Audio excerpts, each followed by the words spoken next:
Hello എല്ലാവർക്കും പുതിയൊരു വീഡിയോയിലോട്ട് സ്വാഗതം. ഇന്ന് നമ്മൾ ഡിസ്കസ് ചെയ്യാൻ പോകുന്നത് an essay on dramatic poesy by John Dryden, published in 1668. Okay, so ഇതൊക്കെ എല്ലാവർക്കും അറിയുന്ന വളരെ ഫേമസ് ആയിട്ടുള്ള ഒരു വർക്കാണ്. അപ്പോൾ UGC നെറ്റ് ഇംഗ്ലീഷ്, അതുപോലെ സെറ്റ് എക്സാം, അതുപോലെ തന്നെ മറ്റ് കോമ്പറ്റേറ്റീവ്, അതുപോലെ തന്നെ ഗവൺമെൻറ് ഓറിയൻറ്റഡ് എക്സാമിനൊക്കെ നമുക്ക് ഉപകാരപ്പെടുന്ന കുറച്ച് വിവരങ്ങൾ ഈ ഒരു എസ്സേയെ പറ്റി നിങ്ങളുമായി പങ്കുവെക്കാനാണ് ഞാനിവിടെ വന്നിട്ടുള്ളത്.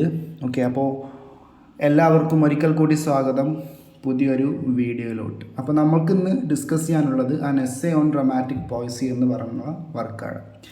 വർഷം ഓർക്കുക, 1668 ഇത് പബ്ലിഷ് ചെയ്യപ്പെടുന്നത്. ഇതിൻ്റെ ഓതർ എന്ന് പറയുന്നത് ജോൺ ഡ്രൈഡൻ എന്നാണ്. അപ്പോൾ ഈ ഒരു കാലഘട്ടം എന്ന് പറയുന്നത് റെസ്റ്റോറേഷൻ ഏജ് ആണ്. ഓക്കെ, 1660 ആയിട്ടാണ് ഈ ഒരു വർഷം വരുന്നത്, 1668. അതുപോലെ തന്നെ ഈ ഒരു സമയം എന്ന് പറയുന്നത് ഗ്രേറ്റ് പ്ലേഗിൻ്റെ ഒരു സമയമാണ്. അങ്ങനെ ഒരുപാട് ഹിസ്റ്റോറിക്കലായിട്ടുള്ള കാര്യങ്ങൾ ഇതിനെ ചുറ്റിപ്പറ്റി ഉണ്ടെങ്കിൽ പോലും ഈ ഒരു വർക്കിൽ എന്താണ് ബേസിക് ആയിട്ട് നമ്മുടെ ഡ്രൈഡൻ അവതരിപ്പിച്ചത്, എന്തിനെ പറ്റിയിട്ടാണ് ഈ ഒരു വർക്ക് പറയുന്നത് എന്നതിനെക്കുറിച്ചാണ് നമ്മളിവിടെ ഡിസ്കസ് ചെയ്യാൻ പോകുന്നത്. ഓക്കെ, അപ്പോൾ നമുക്ക് എന്താണെന്ന് നോക്കാം. ആദ്യമായിട്ട് തന്നെ ഇതിൻ്റെ ഒരു ഓവർ വ്യൂ നിങ്ങൾക്ക് ഞാൻ പരിചയപ്പെടുത്തുന്നതാണ്. അപ്പോൾ ഇതിൻ്റെ കോണ്ടെക്സ്റ്റ് എന്ന് പറയുന്നത് റിട്ടൺ ഡ്യൂറിങ് ഗ്രേറ്റ് പ്ലേഗ് 1665, 1665 കാലഘട്ടത്തിൽ നടന്ന ഗ്രേറ്റ് പ്ലേഗിൻ്റെ പശ്ചാത്തലത്തിലാണ് ഡ്രൈഡൻ ഈ ഒരു വർക്ക് എഴുതി തുടങ്ങിയത്, ഈ ഒരു വർക്കിനെ അവതരിപ്പിക്കാൻ വേണ്ടി ശ്രമങ്ങൾ ഉണ്ടായത് എന്നുള്ളത് പറയുന്നു. Dryden was away from London. Dryden ലണ്ടനിൽ നിന്ന് വിട്ട് എവിടെയോ മാറി നിന്ന ഒരു സമയത്താണ് ഈ ഒരു വർക്ക് അദ്ദേഹം എഴുതി തുടങ്ങുന്നത്. ഇതിൻ്റെ സിഗ്നിഫിക്കൻസ് എന്ന് പറയുന്നത്, എന്തുകൊണ്ട് ഇത് എത്ര പ്രാധാന്യമാകുന്നു നമ്മുടെ സാഹിത്യത്തിൽ, ഇംഗ്ലീഷ് ലിറ്ററേച്ചറിൽ ഇത് എത്ര പ്രാധാന്യമാകുന്നു എന്നതിനുള്ള പ്രധാന കാരണം എന്ന് പറയുന്നത് it's A manifesto of English literary criticism. വളരെ ഫേമസ് ആയിട്ടുള്ള ഒരു വർക്കാണ്. അപ്പോൾ ഇതിൻ്റെ എന്തുകൊണ്ട് ഇതൊരു ഗ്രേറ്റ് വർക്കായിട്ട് മാറുന്നു എന്നുള്ളത് നമുക്ക് നമ്മുടെ കാര്യങ്ങൾ ഡിസ്കസ് ചെയ്യുമ്പോൾ തന്നെ നിങ്ങൾക്ക് മനസ്സിലായിക്കൊള്ളും. അടുത്തതായിട്ട് ഇതിൻ്റെ ഫോർമാറ്റാണ് a semi fictionalised dialogue between 4 speakers on a boat on the Thames നദിയുടെ തീരത്ത് ഒരു ബോട്ടിൽ 4 ആൾക്കാർ കൂടി സംസാരിക്കുന്ന ഒരു സെമി ഫിക്ഷണലൈസ്ഡ്, അതുപോലെ തന്നെ ഒരു ടിപ്പിക്കൽ പ്രോസ് സ്റ്റൈലാണ് ഈ ഒരു വർക്ക് എഴുതപ്പെട്ടിട്ടുള്ളത് എന്നുള്ളത് നമുക്ക് കാണാൻ സാധിക്കും. അപ്പോൾ അതാണ് ഇതിൻ്റെ ഫോർമാറ്റ്, ഇതിൻ്റെ സിഗ്നിഫിക്കൻസ്, അതുപോലെ തന്നെ ഏത് കാലഘട്ടത്തിൻ്റെ പശ്ചാത്തലത്തിലാണ് ഇത് എഴുതപ്പെട്ടത് എന്നുള്ളതൊക്കെ പറയുന്നത്. അടുത്തതായിട്ട് നമുക്ക് ഡിസ്കസ് ചെയ്യാൻ പറ്റുന്നത് ഡ്രൈഡൻ ഈ ഒരു വർക്കിൽ ഡ്രാമ എന്താണ് അല്ലെങ്കിൽ ഒരു പ്ലേ എന്താണ് എന്നതിനെ കുറിച്ചിട്ടുള്ള ഒരു വിശദമായിട്ടുള്ള വിവരം നമുക്ക് നൽകുന്നുണ്ട്. അതെന്താണെന്നുള്ളത് നമുക്കൊന്ന് പരിശോധിച്ച് നോക്കാം.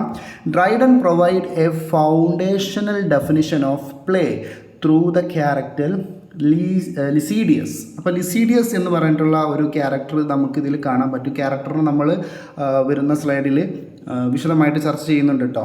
അപ്പോൾ ലിസീഡിയസിൻ്റെ ഒരു അഭിപ്രായത്തിലൂടെയാണ് പ്ലേ എന്നുള്ളത് എന്താണ് എന്നുള്ളത് ഡ്രൈഡൻ ഇവിടെ അവതരിപ്പിക്കുന്നത്. നമുക്ക് ആ ഒരു വിശദീകരണം എന്താണെന്നുള്ളത് നോക്കാം. A just and lively image of human nature. Play എന്ന് പറയുന്നത് എന്താണ്, വളരെ കോമൺ ആയിട്ടുള്ള, വളരെ റിയലിസ്റ്റിക് ആയിട്ടുള്ള മനുഷ്യൻ്റെ പ്രകൃതമാണ് പ്ലേ എന്ന് പറയുന്നത്. അതിൽ വേറെ ഒരു ഫിക്ഷൻ എലമെൻസോ അതുപോലെ തന്നെ മാജിക്കൽ എലമെൻസോ നമ്മൾ കൂട്ടി കുഴക്കേണ്ട ഒരു കാര്യവുമില്ല. അത് എന്ന് പറയുന്നത് എന്താണ്, റിയലിസ്റ്റിക് ആയിരിക്കണം എന്നുള്ളതാണ് പറയുന്നത്. Representing its passion and humours. Okay, അതിലെ പാഷനും ഹ്യൂമൻസും വ്യക്തമായിരിക്കണം. And changes of fortune to which its subject. Okay, അതിൻ്റെ മാറ്റങ്ങൾ എന്ന് പറയുന്നത് എന്താണ്, അതിൻ്റെ കാര്യങ്ങൾ, അതുമായി ബന്ധപ്പെട്ടുള്ള കാര്യങ്ങൾ മാറുന്നതിനനുസരിച്ച് ചേഞ്ച് ചെയ്യപ്പെടുന്ന ഒന്നായിരിക്കണം എന്നുള്ളത് പറയുന്നു. For the delight and instruction of man kind. അതിൻ്റെ ഒരു ജോലി എന്ന് പറയുന്നത് എന്താണ്, മനുഷ്യനെ സന്തോഷിപ്പിക്കുക, അതുപോലെ തന്നെ മനുഷ്യനെ ഇൻസ്ട്രക്റ്റ് ചെയ്യുക, പഠിപ്പിക്കുക എന്നുള്ളതൊക്കെയാണ് അതിൻ്റെ പ്രധാനമായിട്ടുള്ള ജോലി എന്ന് പറയുന്നത്. അപ്പോൾ അതാണ് ഡെഫിനിഷൻ ഓഫ് ഡ്രാമ എന്ന് പറയുന്നത്. വളരെ റിയലിസ്റ്റിക് ആയിട്ട് എടുത്തു വെച്ചിട്ടുള്ള ഒന്നായിരിക്കണം. അതുപോലെ തന്നെ അത് മനുഷ്യനെ എന്ത് ചെയ്യണം, ഇൻസ്ട്രക്റ്റ് ചെയ്യുന്ന ഒന്നായിരിക്കണം. അതുപോലെ തന്നെ സന്തോഷിപ്പിക്കുന്ന ഒന്നായിരിക്കണം എന്നുള്ളതാണ് എന്ത് ഡ്രൈഡൻ ഇവിടെ പറഞ്ഞു വെക്കുന്നത്. ഇതാണ് ഡെഫിനിഷൻ ഓഫ് ഡ്രാമ. നിങ്ങൾക്ക് നോട്ട് ഉണ്ടെങ്കിൽ നോട്ടിൽ നിങ്ങളിതൊന്ന് അടയാളപ്പെടുത്തി വെക്കുക. ഈ ഒരു ഡെഫിനിഷൻ എന്ത് ചെയ്യുക, നിങ്ങളുടെ മനസ്സിൽ ഉണ്ടാവാൻ വേണ്ടിയിട്ട് വീണ്ടും വീണ്ടും അതിനെ റിവൈസ് ചെയ്യുക. ഓക്കെ, അപ്പോൾ ഇവിടെ ജസ്റ്റ് നമ്മൾ പറയുന്നത് എന്താണ്, ആക്യുറേറ്റ് ആയിരിക്കണം, അതുപോലെ തന്നെ റിയലിസ്റ്റിക് ആയിരിക്കണം എന്ന് പറയുന്നത് മനുഷ്യൻ്റെ ജീവിതം. അതുപോലെ ആ ഒരു ഫിക്ഷനിൽ പറയുന്ന നോട്ട് ഫിക്ഷൻ, ആ ഒരു സ്റ്റോറിയിൽ പറയുന്ന ആ ഒരു കാര്യങ്ങൾ എന്ത് ചെയ്യണം, റിയലിസ്റ്റിക് ആയിരിക്കണം, അല്ലെങ്കിൽ ആക്യുറേറ്റ് ആയിരിക്കണം. അതുപോലെ തന്നെ എന്തായിരിക്കണം, അതൊരു എൻ്റർടൈനിങ് ചെയ്യുന്നതൊന്നായിരിക്കണം, ഡിലൈറ്റ് ചെയ്യപ്പെടുന്ന ഒന്നായിരിക്കണം. അതുപോലെ തന്നെ വളരെ കളർഫുൾ ആയിരിക്കണമെന്നും കൂടെ നമുക്ക് അർത്ഥമാക്കാം. അതിൻ്റെ പർപ്പസ് എന്ന് പറയുന്നത്, അതിൻ്റെ ലക്ഷ്യം എന്ന് പറയുന്നത് എന്താണ്, മനുഷ്യനെ ഡിലൈറ്റ് ചെയ്യിപ്പിക്കുക, എൻ്റർടൈൻ ചെയ്യിപ്പിക്കുന്നതായിരിക്കണം. അതുപോലെ തന്നെ ഇൻസ്ട്രക്റ്റ് ചെയ്യുന്നതായിരിക്കണം, അതായത് ടീച്ച് ചെയ്യുന്നതായിരിക്കണം എന്നുള്ളതാണ് ശേഷം പറയുന്നത്. അപ്പോൾ ഇതൊക്കെയാണ് ഒരു ഡ്രാമയെ സംബന്ധിച്ച് നമുക്ക് നമ്മുടെ ഡ്രൈഡൻ പറഞ്ഞു തരുന്നത്. അപ്പോൾ നെക്സ്റ്റ് സ്ലൈഡിലോട്ട് നമുക്ക് കടക്കാം. ഇവിടെ നമ്മൾ പറയുന്നത് ഈ ഒരു വർക്കിലുള്ള 4 ക്യാരക്ടേഴ്സ് വരുന്നുണ്ട്. അപ്പോൾ ഈ 4 ക്യാരക്ടേഴ്സ് ഡ്രൈഡൻ ജീവിച്ചിരുന്ന ആ ഒരു കാലഘട്ടവുമായി ബന്ധപ്പെട്ടിട്ടുള്ള ആൾക്കാരുമായിട്ട് താരതമ്യം ചെയ്യപ്പെട്ടിരുന്നു. ഇപ്പോഴും അതിന് എന്ത് ചെയ്യുന്നുണ്ട്, താരതമ്യം ചെയ്യപ്പെടുന്നുണ്ട്. അപ്പോൾ അവരുടെ അഭിപ്രായങ്ങളും അവരുടെ ഒരു ഡ്രാമയോടുള്ള സമീപനവും എങ്ങനെയായിരുന്നു, അതിൻ്റെ ഒരു ഉദാഹരണമായിട്ടാണ് ഡ്രൈഡൻ പല ക്യാരക്ടേഴ്സിനെയും ഈ ഒരു വർക്കിൽ ഉൾപ്പെടുത്തിയിട്ടുള്ളത്. അപ്പോൾ അത് നമുക്ക് വിശദമായിട്ട് നോക്കാം. ഓരോരുത്തരും എന്തിനെ സപ്പോർട്ട് ചെയ്തിരുന്നു, ഏത് ഏജിലുള്ള ഏത് എറയിലുള്ള വർക്കാണ് അവർ അതിനെ പ്രശംസിച്ചിരുന്നത്, അല്ലെങ്കിൽ അത് ആരൊക്കെയാണ്, റിയൽ ലൈഫിൽ ആരൊക്കെയാണ്, അതുപോലെ തന്നെ ഈ ഒരു വർക്കിലെ ക്യാരക്ടേഴ്സ് ആരൊക്കെയാണ് എന്നുള്ളത് നമുക്ക് നോക്കാം. അതിൽ ഒന്നാമത്തെ ക്യാരക്ടറായിട്ട് നമുക്ക് പറയാൻ ഉള്ളത് ക്രിറ്റസ് എന്ന് പറയുന്ന ഒരു ക്യാരക്ടറാണ്. അപ്പോൾ അതിൻ്റെ റിയൽ ലൈഫ് കൗണ്ടർ പാർട്ടായിട്ട് വരുന്നത് സർ റോബർട്ട് ഹൊവാർഡ് എന്ന് പറഞ്ഞിട്ടുള്ള ഒരു വ്യക്തിയാണ്. അദ്ദേഹം ഈ ഒരു ക്രിറ്റസ് സപ്പോർട്ട് ചെയ്തിരുന്നത് favours the ancient and Greek Romans, ഇവരൊക്കെയാണ്. അതുപോലെ നമ്മുടെ ഏൻഷ്യൻ പഴയ എഴുത്തുകാരുടെ വർക്കിനെ പ്രശംസിക്കുക, അല്ലെങ്കിൽ അവരുടെ തോട്ട്സിനെ പ്രശംസിക്കുക, ഇതൊക്കെയാണെന്ത് ഈ ഒരു ക്യാരക്ടർ ഈ ഒരു വർക്കിൽ ചെയ്യുന്നത്. രണ്ടാമത്തെ ക്യാരക്ടർ എന്ന് പറയുന്നത് യൂഞ്ചീനിയസ് ആണ്. യൂഞ്ചീനിയസ് നമ്മുടെ റിയൽ ലൈഫ് കൗണ്ടർ പാർട്ടായിട്ട് നമുക്ക് ലോർഡ് ബക്ക്ഹേസ്റ്റ് എന്ന ഒരു വ്യക്തിയാണ് നമ്മുടെ ഡ്രൈഡനെ ഇവിടെ വിശേഷിപ്പിച്ചിരിക്കുന്നത്. അദ്ദേഹത്തിൻ്റെ അഭിപ്രായങ്ങളോട് ഉദാഹരണമായിട്ടുള്ള ഒരു ക്യാരക്ടറാണ് യൂഞ്ചീനിയസ് എന്ന് പറയുന്ന ഒരു ക്യാരക്ടർ. അദ്ദേഹം ഫേവർ ചെയ്തിരുന്നത് അതുപോലെ തന്നെ മോഡേൺ ആയിട്ടുള്ള കാര്യങ്ങളെയാണ് എന്നുള്ളതാണ് പറയുന്നത്. അടുത്തതായിട്ട് വരുന്ന ക്യാരക്ടർ എന്ന് പറയുന്നത് ലിസീഡിയസ് ആണ്. സർ ചാൾസ് ചെറ്റ്ലി എന്ന് പറയുന്ന ഒരു ക്യാരക്ടറാണ് അദ്ദേഹം ഫേവർ ചെയ്തിരുന്നത്. ഫ്രഞ്ച് ഡ്രാമയാണ്.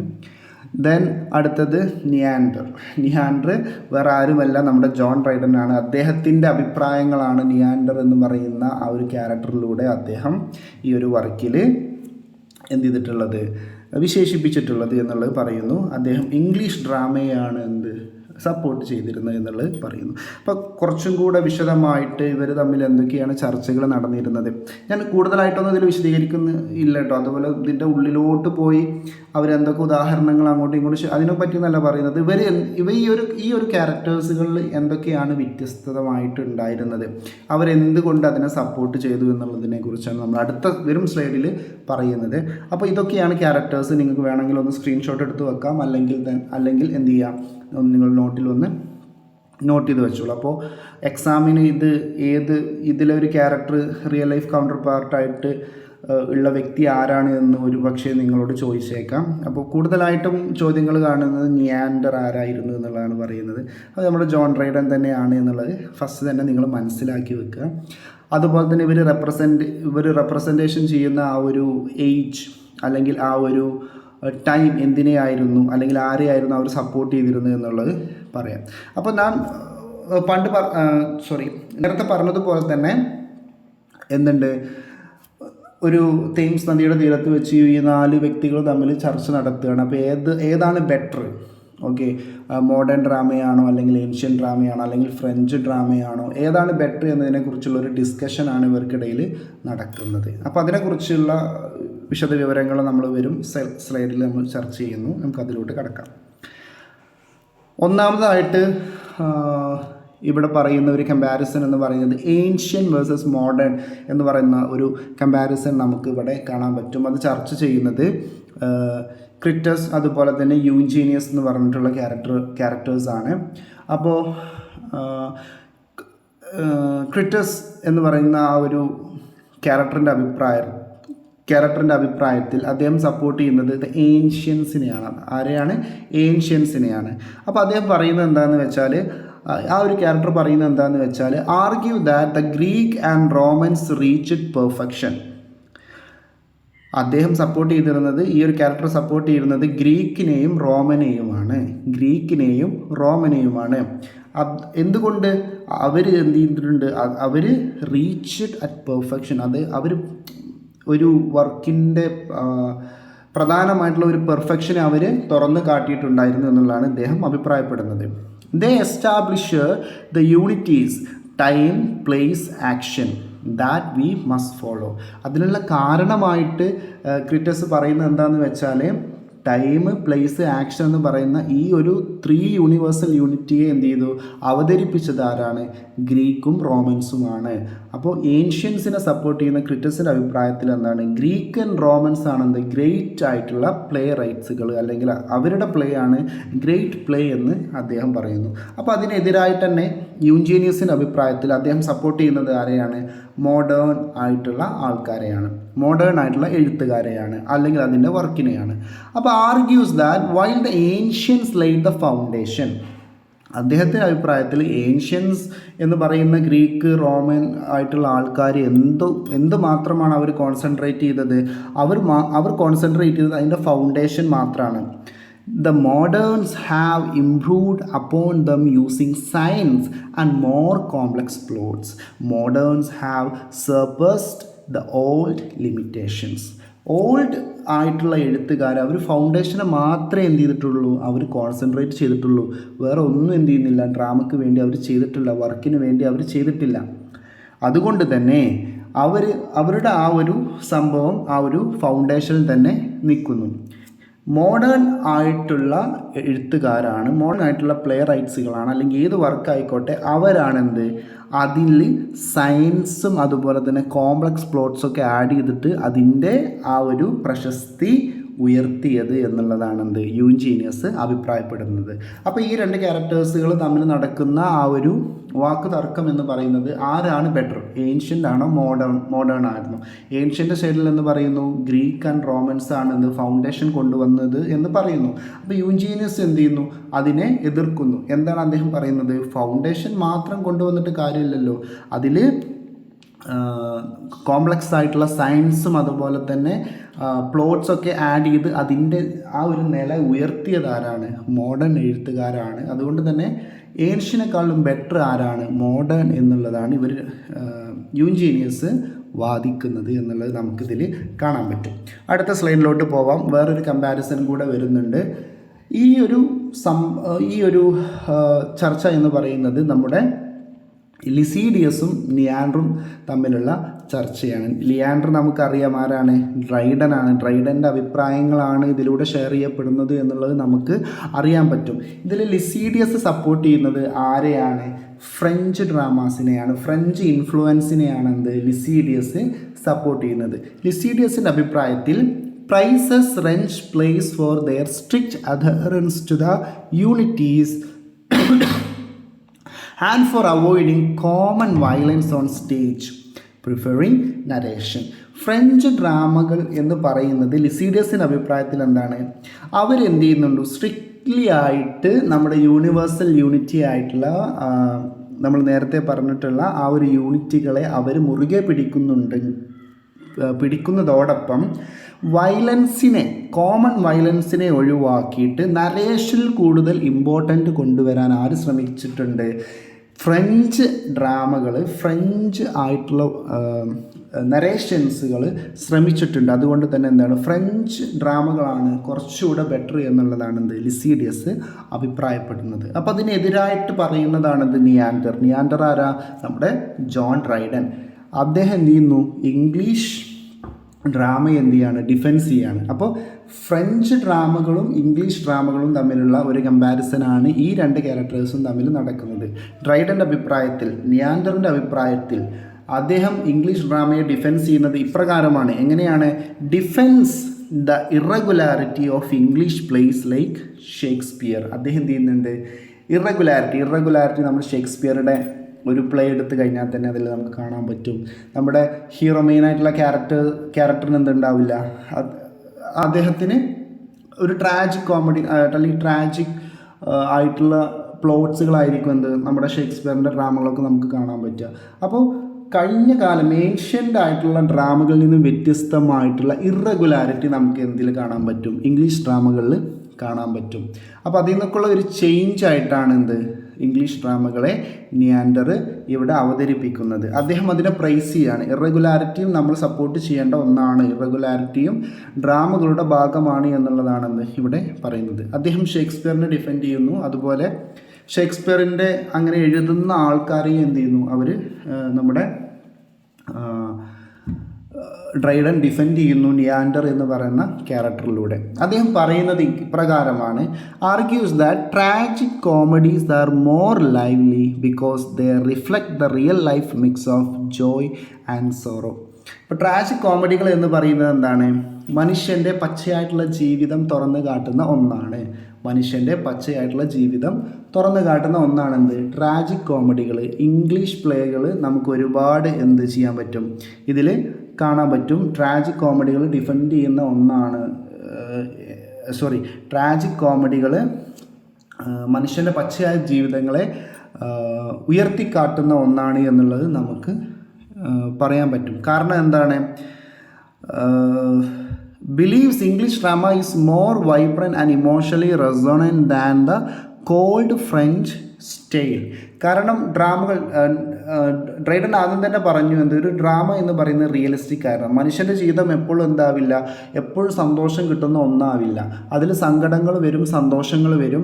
അപ്പോൾ അതുകൊണ്ട് തന്നെ അതെന്ത് ചെയ്യണം, റിയലിസ്റ്റിക് ആയിരിക്കണം എന്നുള്ളത് നമ്മുടെ ഡ്രൈഡൻ്റെ അഭിപ്രായമാണ്. അപ്പോൾ നിയാൻഡർ എന്ന് പറഞ്ഞ ക്യാരക്ടറിലൂടെ അദ്ദേഹത്തിൻ്റെ ആ ഒരു അഭിപ്രായത്തെ എന്ത് ചെയ്യാണ്, കുറച്ചുകൂടെ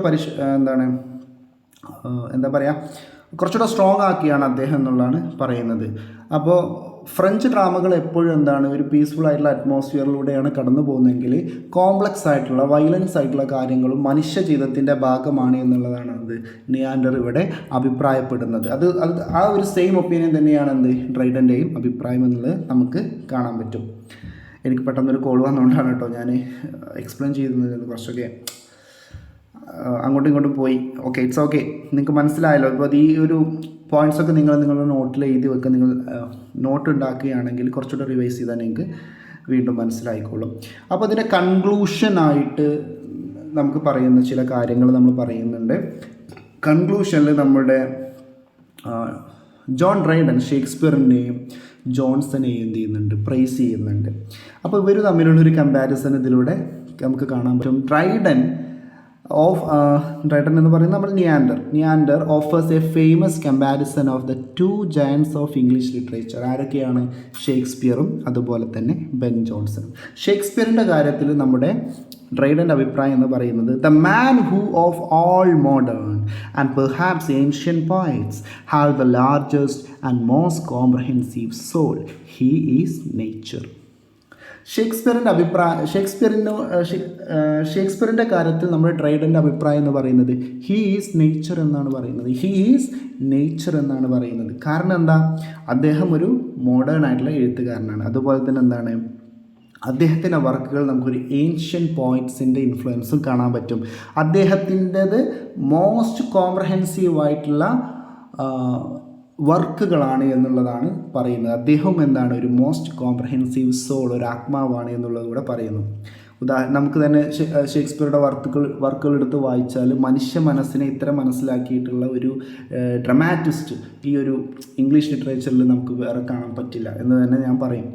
ഇപ്പോൾ ബെൻ ജോൺസൻ്റെ കാര്യത്തിൽ നമ്മുടെ ഡ്രൈഡൻ്റെ അഭിപ്രായം എന്ന് പറയുന്നത് എന്താണ്? The most learned and judicious writer which any theatre ever had.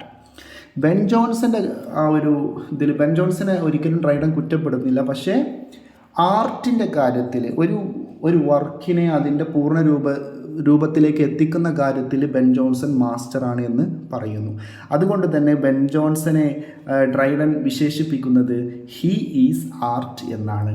ഷേക്സ്പിയറെ വിശേഷിപ്പിച്ചത് ഹീ ഈസ് നേച്ചർ. അപ്പോൾ ബെൻ ജോൺസനെ വിശേഷിപ്പിക്കുന്നത് ഹീ ഈസ് ആർട്ട് എന്നാണ് പറയുന്നത്. അപ്പോൾ ഷേക്സ്പിയർ നേച്ചറായിട്ടുള്ളത് അല്ലേ? നമ്മുടെ ഡ്രൈഡൻ്റെ അഭിപ്രായപ്പെട്ടല്ലോ, പ്ലേ എന്ന് പറയുന്നത് വളരെ നേച്ചർ ആയിട്ടുള്ള ഒരു എലമെൻറ്റ്സ് ആയിരിക്കണം, റിയലിസ്റ്റിക് ആയിരിക്കണം. അതൊക്കെ ഷേക്സ്പിയറുടെ വർക്കിലുണ്ട്. അതുപോലെ തന്നെ ആർട്ടും എന്ത് ചെയ്യുന്നുണ്ട്? ബെൻ ജോൺസൻ്റെ വർക്കിലൂടെ നമുക്ക് കാണാൻ പറ്റും എന്നുള്ളതാണ് പറയുന്നത്. അപ്പോൾ അതിൽ ഫൈനലായിട്ടുള്ള ഒരു കൺക്ലൂഷനിൽ നമ്മുടെ ഡ്രൈഡൻ എത്തുന്നുണ്ട്. Dryden concludes that while Johnson is more correct, he loves Shakespeare more. English drama is superior because it is more lively. അപ്പോൾ ഇംഗ്ലീഷ് ഡ്രാമയെ പ്രൈസ് ചെയ്തിട്ടാണ് നമ്മുടെ ഡ്രൈഡൻ ഇവിടെ പറയുന്നത് എന്താണ്? ഇംഗ്ലീഷ് ഡ്രാമകൾ എന്താണ്? സുപ്പീരിയർ ആയിട്ടുള്ള ഒന്നാണ്. കാരണം എന്താണ്? അത് മോർ ലൈവ്ലി ആണ്. പ്രധാനമായിട്ട് മനുഷ്യൻ്റെ റിയലിസ്റ്റിക് ആയിട്ടുള്ള കാര്യങ്ങളെയാണ് അതിലൂടെ ചർച്ച ചെയ്യുന്നത് എന്നുള്ളത് എന്ത് ചെയ്യുന്നു? നമ്മുടെ ഡ്രൈഡന് അവകാശപ്പെടുന്നു. അതുപോലെ തന്നെ ഡ്രൈഡൻ എന്ന് പറയുന്നത് എന്താണ്? ജോൺസൺ എന്ന് പറയുന്നത് എന്താണ്? മോർ കറക്റ്റാണ്. അതുപോലെ തന്നെ എന്ത് ചെയ്യുന്നു? അദ്ദേഹം ഷേക്സ്പിയറെ ഇഷ്ടപ്പെടുന്നുണ്ട്. കാരണം അദ്ദേഹം എന്താണ്? വളരെ നേച്ചറായിട്ട് എഴുതുന്ന ഒരു ഡ്രമാറ്റിസ്റ്റാണ് എന്നും കൂടെ അഭിപ്രായപ്പെടുന്നു. അപ്പോൾ ഇത്തരം കാര്യങ്ങളൊക്കെയാണ് ബേസിക് ആയിട്ട് നമുക്ക് എസ്സേ ഓൺ ഡ്രമാറ്റിക് പോയസി എന്ന് പറയുന്ന ഈ ഒരു വർക്കിൽ നമുക്ക് പഠിക്കാനുള്ളത്. അപ്പോൾ പ്രധാനമായിട്ട് ഞാനിവിടെ പറഞ്ഞ ചില കാര്യങ്ങൾ നിങ്ങളെ ഒന്നുകൂടെ ഓർമ്മപ്പെടുത്തുന്നു. ഇതിൽ കുറച്ച് കമ്പാരിസൺ വരുന്നുണ്ട്. ഏൻഷ്യൻ മോഡേൺസ്, അതുപോലെ ഫ്രഞ്ച് ഇംഗ്ലീഷ് ഡ്രാമ, അതുപോലെ തന്നെ ജോൺസൺ, ഷേക്സ്പിയർ, അതുപോലെ നിയാൻഡർ ആരുടെ ഒരു കൗണ്ടർ പാർട്ടായിട്ടാണ് നമ്മളിതിൽ അവതരിപ്പിച്ചത്? John Dryden. അതുപോലെ തന്നെ ആ 4 ക്യാരക്ടർ ഈ റിയൽ ലൈഫ് കൗണ്ടർ പാർട്ടുകളെ എന്ത് ചെയ്യുക? മനസ്സിലാക്കി വെക്കുക.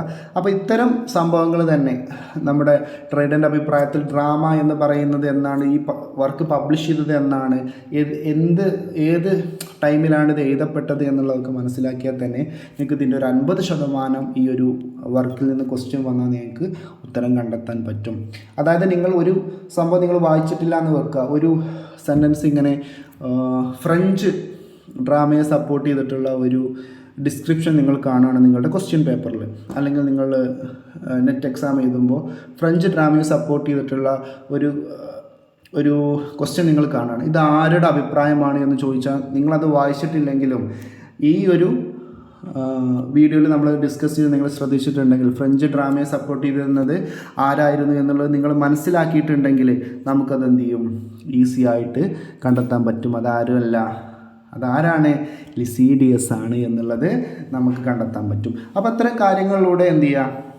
മനസ്സിലാക്കിയിട്ട് നിങ്ങൾ ഈ ഒരു വിഷയത്തെ എന്ത് ചെയ്യുക? പഠിക്കുക. അപ്പോഴാണ് കുറച്ചും കൂടെ നമുക്ക് മനസ്സിലാവുന്ന രീതിയിൽ നമുക്ക് ക്വസ്റ്റ്യൻസിനെ ഫേസ് ചെയ്യാം, പേടിയില്ലാത്ത രീതിയിൽ ഫേസ് ചെയ്യാൻ പറ്റുക. അപ്പോൾ വീണ്ടും പുതിയൊരു വീഡിയോയുമായിട്ട് വരാം. ഇനി ഏത് ക്രിറ്റിസിസം ആണോ, പോയിട്രി ആണോ, എന്ത് വേണമെങ്കിലും നിങ്ങൾക്ക് കമൻറ്റ് ബോക്സിൽ രേഖപ്പെടുത്താം. എന്തിൻ്റെയും എക്സ്പ്ലനേഷൻ വേണമെങ്കിൽ ഇംഗ്ലീഷ് ലിറ്ററേച്ചറുമായി ബന്ധപ്പെട്ടോ അല്ലെങ്കിൽ ഏതെങ്കിലും കോമ്പറ്റേറ്റീവ് എക്സാം കേട്ടറ്റ്, സെറ്റ്, അതുപോലെ നെറ്റ് പേപ്പർ 1 ആയിക്കോട്ടെ, അല്ലെങ്കിൽ മറ്റ് സബ്ജക്റ്റ് ആയിക്കോട്ടെ, കോമൺ പേപ്പർ, അതുപോലെ തന്നെ ഇംഗ്ലീഷ് ലിറ്ററേച്ചറുമായി ബന്ധപ്പെട്ടുള്ള ചോദ്യങ്ങൾ നിങ്ങൾക്കുണ്ടെങ്കിൽ നിങ്ങൾക്ക് കമൻറ്റ് ബോക്സിൽ രേഖപ്പെടുത്താം. ഞാനത് വീഡിയോയുമായിട്ട് ചാനൽ അപ്ലോഡ് ചെയ്യുന്നതായിരിക്കും. Thank you so much for this wonderful time. അപ്പോൾ എല്ലാവരും നന്നായിട്ട് പഠിക്കുക. See you in the next video. By.